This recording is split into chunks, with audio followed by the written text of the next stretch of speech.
स्वागत है आप सभी लोगों का मेरे चैनल साइंस और टेक्नोलॉजी में। मैं अनुपम विपुल आप सभी लोगों का स्वागत करता हूं आज के शो रॉकेट मंडे में। आज हम लोग बात करें एक नई अपकमिंग कंपनी के बारे में, स्टॉर्क स्पेस के बारे में बात करते हैं। तो समझते हैं यहाँ हो क्या रहा है। तो ये एक नॉर्मल सा है, नया स्टार्टअप है स्पेस रेस के लिए और इसमें बड़े लोगों का हाथ है।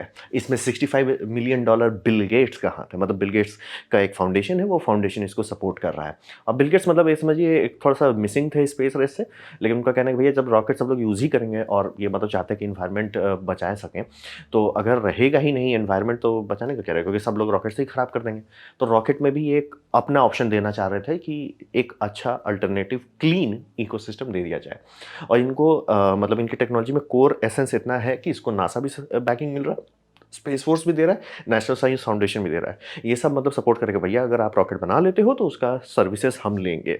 मतलब ये एक समझिए वोट ऑफ कॉन्फिडेंस जैसा है कि नहीं, आपका आपके में हमें पोटेंशियल दिख रहा है, हम सीरियस लेंगे। तो मतलब बड़े लोगों का हाथ है। और इनका फोकस जो है, चूंकि बिल गेट्स का इतना बड़ा फंडिंग लिया गया, बिल गेट्स एक्चुअली थे देख रहे थे, सस्टेनेबिलिटी पे फोकस किया जा रहा है। यानी कि कम से कम पर्यावरण को नुकसान करो, कम से कम इकोसिस्टम को डैमेज करो और रॉकेट जितना लॉन्च है, क्योंकि रॉकेट लॉन्च होना ही है। तो अब बिल गेट्स का है कि भैया अच्छा ऑप्शन निकाल दें एटलीस्ट। तो यही हो रहा है, ये थोड़ा सा डिफरेंट डायरेक्शन से आ रहे हैं। तो अब बात करते हैं इस कंपनी के बारे में। तो ये कंपनी में बहुत कम लोग हैं। मतलब एग्जैक्ट नंबर तो कहीं नहीं मिल रहा, लेकिन मैंने नीचे दो उनके इंटरव्यू दे दिए हैं। उसमें जो लेटेस्ट वाला इंटरव्यू, उसमें रफली ये बात कर रहे थे 60 के आसपास का, और वो 2 महीने पुराना है। तो मतलब रफली मान के लिए 100 के आसपास ही है या उससे कम ही है। और इनका कोर फोकस है इफिशिएंसी पे, और ये पूरे सप्लाई चेन का बात कर रहे हैं। ये मतलब डायरेक्टली स्टार्ट किए हैं वर्टिकल इंटीग्रेशन से। मतलब इन्हें करना ही नहीं है, इनके पास पूरा मशीन शॉप है। मतलब कोई भी पार्ट बनाना ये खुद बनाते हैं। ये मतलब स्पेस एक्स के बाद हर कंपनी सीख लिया, सिवाय मतलब गवर्नमेंटल ऑर्गेनाइजेशन को छोड़ के ऑलमोस्ट हर कोई सीख गया है कि अगर आपको स्पेस में कुछ करना है तो हर चीज़ खुद से बनाना पड़ेगा। सस्ता ज़रूर पड़ता है कि अगर आप बाहर से ओवरसीज से मंगा लें या किसी दूसरे शॉप से कर लें, लेकिन उससे इटरेशन इतना स्लो हो जाता है कि आपका डेवलपमेंट, लिटरली आपकी कंपनी बनेगी, 10 साल तक काम करेगी, कोई नया स्टार्टअप आएगा, 10 गुना स्पीड चलेगा, आपको धो के हटा देगा। तो ये सबको समझ आएगा, वर्टिकल इंटीग्रेशन पे पूरा ध्यान देना है। तो वर्टिकल इंटीग्रेशन और पूरे रॉकेट पे भी इफिशिएंसी पे ध्यान देना है कि भैया रॉकेट हम यूज़ कैसे करेंगे, कैसे उसे लैंड करेंगे, कैसे उसे सेव करेंगे, कैसे उसे रीएक्टिवेट करेंगे, कैसे उसको, सब चीज़ इफिशिएंसी पे फोकस है। और इनका दो फ्यूल इस्तेमाल करेंगे, जो कि थोड़ा ऑर्डर, बाकी सब लोग एक फ्यूल पे चलते हैं, ये दो फ्यूल चलेंगे। मीथेन CH4 वाला जो इस्तेमाल किया जाएगा, दूसरा हाइड्रोजन, लिक्विड हाइड्रोजन 2 इस्तेमाल करेंगे। ये समझिए कि CH4 best of both world देता है। मतलब इसमें आपको थ्रस्ट भी काफ़ी देता है और स्पेसिफिक इम्पल्स भी काफ़ी देता है। मतलब ये माइलेज, हाइड्रोजन का माइलेज सबसे बेस्ट होता है, लेकिन थ्रस्ट कम होता है। तो इसीलिए जैसे स्पेस शटल करना था तो 2 सॉलिड बूस्टर लगाने पड़ गए। तो वो मतलब प्रॉब्लम से इसीलिए लोग हाइड्रोजन को जनरली फर्स्ट स्टेज में नहीं यूज़ करना चाहते हैं। तो अगर आपको कुछ ऐसा चाहिए कि भैया हाइड्रोजन नहीं चाहते हैं फर्स्ट यूज़ में, तो ऐसा क्या इस्तेमाल करें जिससे प्रदूषण कम हो। रॉकेट प्रोपेलेंट जो इस्तेमाल करते हैं बहुत सूटी होता है, बहुत ज़्यादा पोल्यूशन करता है। आप देखते होंगे स्पेस एक्स मतलब व्हाइट रॉकेट लॉन्च करते हैं, जब तक रीयूज़ करते रहते हैं काला हो जाता है। वो काला हो कहाँ से रहा है? वो सोot से हो रहा है, जो RP1 से निकला। और सोचिए RP1 केरोसिन का दी बेस्ट रिफाइंड वर्जन है। मतलब आप केरोसिन लेते हैं, उसे रिफाइन करते हैं, वो बनता है JP1, जेट प्रोपेलेंट 1। उसे लेते हैं और रिफाइन करते हैं, तब वो बनता है RP1, और उसमें सोट निकलता है। तो हिसाब वही है कि मीथेन में आ जाओ। मीथेन आपको थ्रस्ट भी देगा और मतलब ज़्यादा सोट क्रिएशन भी नहीं देगा। तो मीथेन और CH4 हो गया। लिक्विड हाइड्रोजन अपर स्टेज के लिए इस्तेमाल करेंगे, और इसका ये फायदा होगा कि अपर स्टेज में हाइड्रोजन दी बेस्ट देता है, क्योंकि वहाँ पे माइलेज ज़्यादा मैंने रहता है। आप एटमॉस्फेयर से तो लड़ के निकल ही गए हैं, ऑलमोस्ट ऑर्बिटल स्पीड का आप रास्ते पे हो, तो वहाँ पे अब आपको ऊम्फ नहीं चाहिए, वहाँ पे आपको मैराथन वाला कैपेसिटी कि मैं ज़्यादा देर तक दौड़ सकूँ। तो हाइड्रोजन उस केसेस में रहता है। ऐसा नहीं कि मीथेन नहीं कर सकता, लेकिन होता है ना कि थोड़ा सा और परफॉर्मेंस हम निकाल लेते हैं, तो हाइड्रोजन बेटर ऑप्शन रहता है। और लिक्विड ऑक्सीजन मतलब आराम से ये ऑक्सीडाइजर के तौर पे यूज़ करेंगे। और इनका माइंडसेट जो है हर चीज़ के बारे में काफ़ी शांत वाला है, क्योंकि ये बात सही है कि इनको पैसा मिला और मतलब समझिए स्केल टेस्टिंग में ये बहुत ज़्यादा स्पीड से पहुँच गए। मतलब कि ओ पैसा आज मिला, कल स्किल टेस्टिंग हो रहा है। ये बहुत ज़्यादा फास्ट था कि मतलब ये लोग इंजेक्टर का मतलब मेन इन्हें इंजेक्टर पे मेहनत करना है। फटाफट इंजेक्टर बनाया जा रहा है, फटाफट टेस्ट किए जा रहे हैं, बहुत ज़्यादा स्पीड से हो रहा है।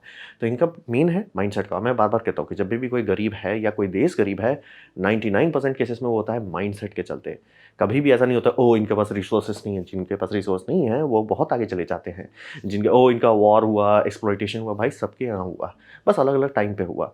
तो क्या चीज़ किसी जगह को आगे ले जाएगा, वो माइंडसेट है। कौन कंपनी आगे जाएगी, माइंडसेट है। तो हिसाब भी सही, इनका माइंडसेट। और ये तो मतलब अपने साइट पे दिखा रहे हैं कि अगर आप करियर वाला बटन क्लिक कीजिएगा तो दिखाते हैं कि माइंडसेट मायने रखता है। तो इनका है first number, fail fast and succeed. फटाफट फेल करते चलो। फिर डू व्हाट इट टेक्स, मतलब आपको जो करना है मतलब एक चीज़ को सक्सेस करने के लिए करते जाइए, आपको कोई रोकेगा नहीं। और इसीलिए वर्टिकल इंटीग्रेशन मायने रखता है। यानी कि कई बार ऐसा हो सकता है कि आपको कुछ दिख रहा है कि भैया ये मैं करना चाहता हूँ, लेकिन होता है कि मेरे ऊपर वाले और मेरे नीचे वाले दोनों अलग ही रास्ते पे चल रहे हैं, उनको मैं गाइड करना चाहता हूँ। तो कई बार स्टार्टअप्स इतना स्पीड से क्यों प्रोग्रेस कर जाते हैं, बात वही है कि यही डिसीजन भले पता भी हो एक इंजीनियर को, जैसे मान लीजिए बड़ी कंपनी में कोई काम कर रहा है, वहाँ इतनी ब्यूरोक्रेसी हो गई कि वही चीज़ कि सर ये गलत कर रहे हैं, इससे हम लोग डूब जाएंगे, वो मैसेज जाएगा, वो पेपर वर्क में जाएगा, फिर हू ला ला होगा, फिर झिंगा ला होगा, फिर हर से दीर्घई होगा, पता चला 1-2 साल बाद उस पर काम एक्शन लिया जाएगा। बड़ी बड़ी कंपनी इसीलिए इतना टाइम लगता है। वहीं कोई छोटा स्टार्टअप हो, जब तक आप पकड़ोगे कि अब वो देखेगा कि अरे यार इसका प्रोडक्ट में ये गड़बड़ी है, मैं ये प्रोडक्ट इससे बेटर बना सकता हूँ, ये गलती को सुधार के वो बना देगा, लॉन्च कर देगा, मार्केट में सक्सेस हो जाएगा। ये हमेशा होता है जब भी कोई कंपनी बहुत बड़ी हो जाती है तो ब्यूरोक्रेसी उसको स्लो करने लगता है, करप्शन नहीं, ब्यूरोक्रेसी ही बैंड बजाता है। और करप्शन आ गया तब तो छोड़ ही दीजिए, बड़ी बड़ी कंपनी जैसे कि बोइंग हो जाए वो भी बर्बाद हो सकती है उससे। तो वही है, डू व्हाटएवर इट टेक्स। ये स्मॉल स्टार्टअप में ये सबसे बड़ा फायदा रहता है कि अगर पूरा सप्लाई चेन आपके कंट्रोल में है तो आप कंट्रोल कर सकते हो कि आप लिटरली डिस्कशन कर सकते हो, अरे भाई तुम लोग ये क्या हुलूल कर रहे हो, इससे मतलब समझ रहे चेन में आगे दिक्कत हो रहा है, इसको ठीक करो, तुरंत गाड़ी आगे बढ़ने लगता है। ड्रीम बिग एंड ड्रीम बिगर, मतलब सपने देखने में इन्हें कोई कंजूसी नहीं हुई है, आगे बढ़ते जाना है एंड डू एपिक थिंग्स। वो थोड़ा सा बटर मसाला है, बट बात वही समझिए कि इनका गोल जो है काफ़ी क्लियर कट है। और ये यहाँ पे समझिए इनका मेन फोकस है टैलेंट रिटेंशन पे, क्योंकि स्पेस एक्स जो कंपनी है ना बहुत ज़्यादा हाइपर कम्पिटिटिव है। तो आप बोलोगे वो तो सक्सेस हो गया, ज़रूरी नहीं वो सक्सेस हुआ, बात ये समझिए बाकी सब गधे हैं। और ये मैं बार बार बोल रहा हूँ कि स्पेस एक्स सक्सेस इसलिए नहीं हुआ कि उनके पास कोई मैजिकल टेक्नोलॉजी, इसलिए सक्सेस हुआ, बाकी पूरी दुनिया रुकी हुई थी 1970 से। लिटरली जब कोल्ड वॉर खत्म हुआ, कोल्ड वॉर का इरा खत्म हुआ, स्पेस पे रिसर्च पे जो पैसे जा रहे थे वो रुक गए। और बाकी सब लोग वो कम पैसा, जो अब कम पैसा आ रहा था उसी में बस टगरते टगरते चलता है। मतलब 3-4 दशक बीत गया, किसी ने नया इंजन नहीं बनाया, सब पुराने इंजन को लेके, जैसे हम लोग वाइकिंग इंजन को लेके उसे विकास इंजन में बदल दें। मतलब कोई भी शुद्ध स्टार्ट नहीं किया। इलॉन मस्क का वही था कि क्या होगा अगर हम स्टार्ट करें स्टार्ट से, मतलब अर्ली 2000 का टेक्नोलॉजी इस्तेमाल करके फ्रेश बनाए। धड़धड़ा के उनका इंजन बेस्ट होने लगा, सस्ते कॉस्ट में बनने लगा, इजी मैन्युफैक्चरिंग होने लगा, अपग्रेड पे अपग्रेड करते चले गए। बात वही था।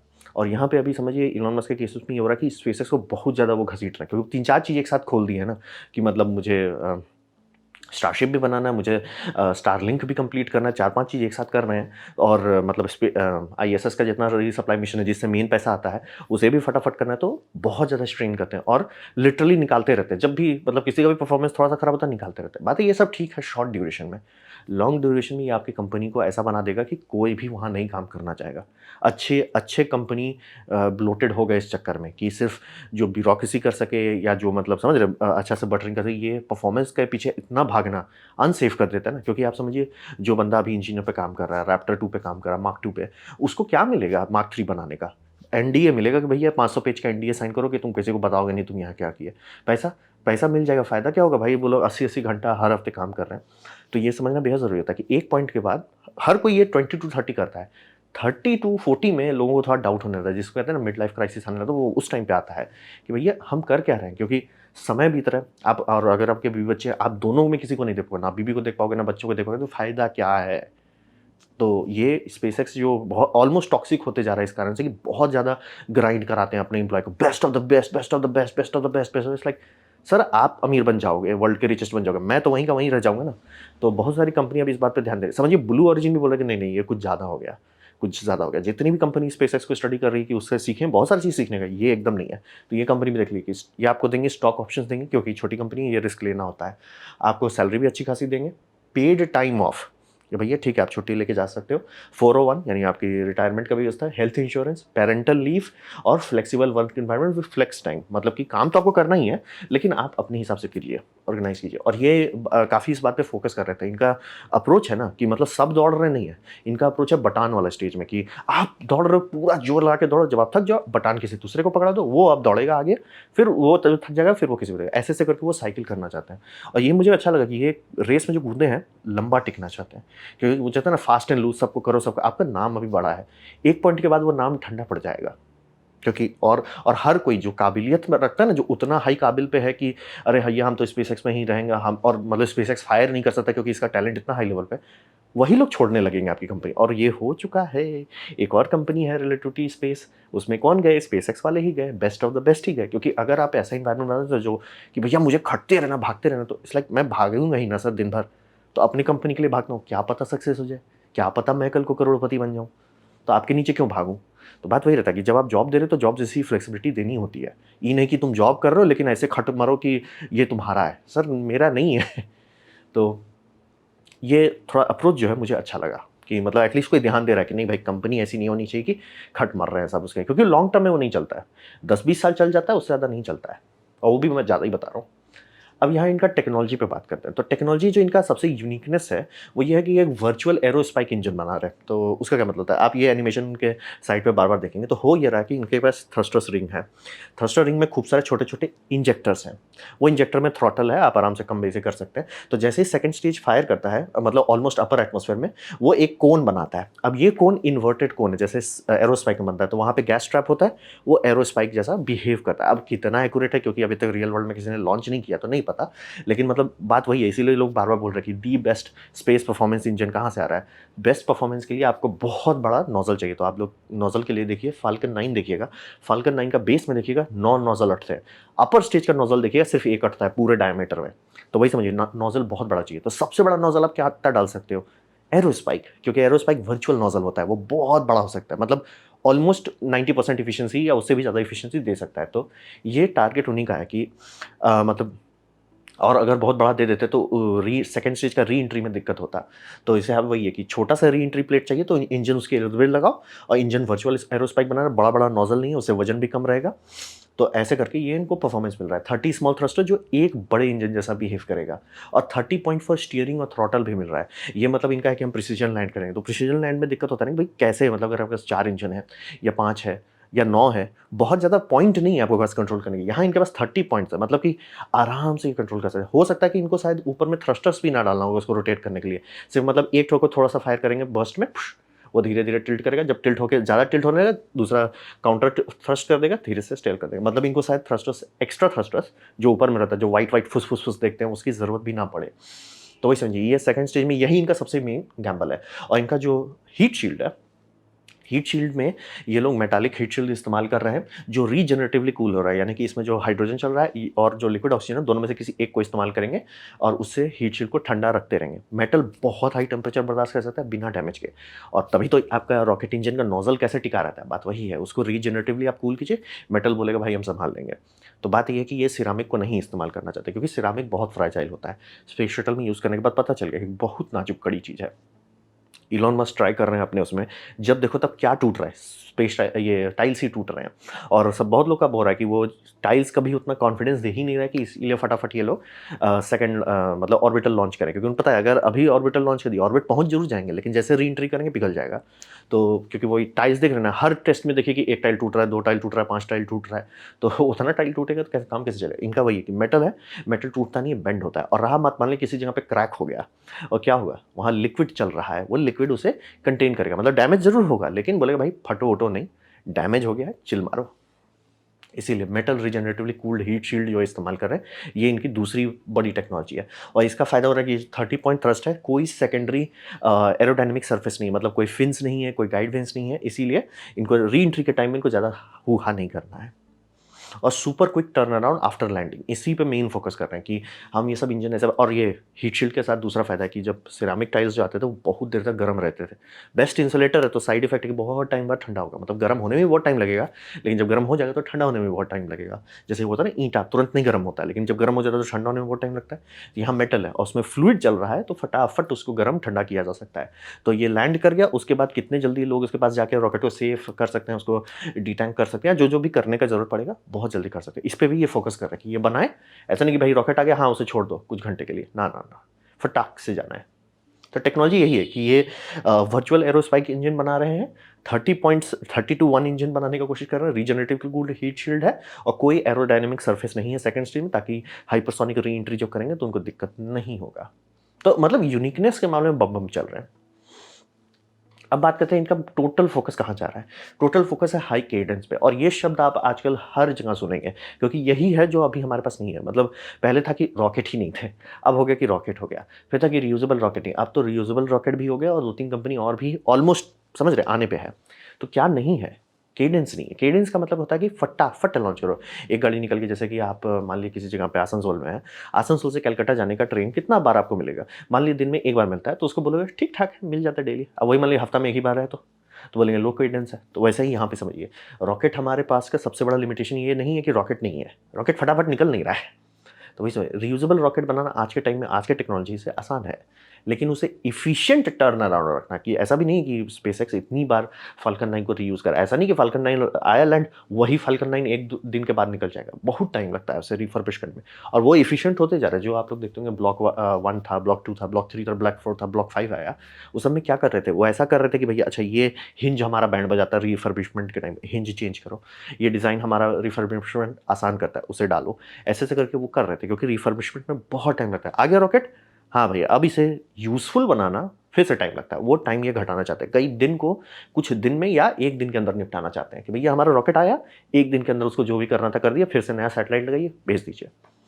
वही टर्न अराउंड को करना चाहते हैं, क्योंकि देखिए स्पेस शटल मतलब सक्सेसफुली लॉन्च तो हुआ ना, सक्सेसफुली फ्लाई भी किया, सब चीज़ हुआ इसका। लेकिन क्या दिक्कत था कि जैसे ही लैंड करता था, बैठ के सारे हीट टाइल्स को अब स्टडी करो बैठ के, सबको बहुत टाइम लगता था हीट टाइल, क्योंकि एक-एक टाइल पहली बात मार्क थे, नंबर थे, और सबको बैठ के स्टडी करो।